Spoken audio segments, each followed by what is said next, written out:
Domini, thank you very much for being a judge today. You've been looking at the food sector for many years now. What observations have you learned about today now that you could pass on to young startups? Well, I thought what was interesting is the standard of branding was really impressive. Obviously, a few of the companies definitely need a little bit more help in that area, but I think the overall standard was excellent. I think as well it's interesting to see the differentiation between products that are there really geared towards the health and wellness market and then ones that are purely for deliciousness, as it were. So they were nice and clear as to who their customer was, and again, I think it's important because I think if you try and be everything to everyone, it ends up a bit... We're learning that slowly here, aren't we? Yes, yeah. Niche is okay. Yes. And I think the confidence in that was excellent.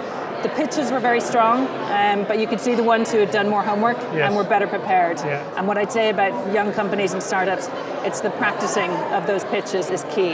You know, it's tough today. There is a time limit. There's a lot of pressure, a lot of noise, a lot of people staring and listening in. So I think practice the pitches, keep it really tight, and rely on the beauty of the brand. Very good. So since you started looking at this sector many years ago, how have you seen the sort of variety of product change? And as you said, more niche people. What trends are you picking up there at the moment? Well, I think now, and largely obviously because of social media, things just move around the globe so quickly in terms of trends. So, today we saw Korean, fried chicken that was sort of had its originations in World War II. Like it's incredible in terms of the food story, the kind of global food journey that different companies go on. So everything happens like lightning. And what we are over here is incredibly quick and entrepreneurial. So you see a good idea, you see how it could be tweaked. What do you put that down to?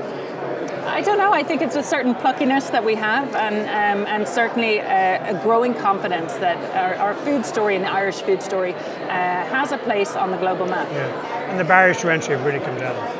The barriers to entry have really come down. They really have, and I think what's hugely important is the sort of supports that there are at local and government level, but also I think the multiples also really understand that it's about building that relationship. So they want to get involved at ground level, and I think that's really clear.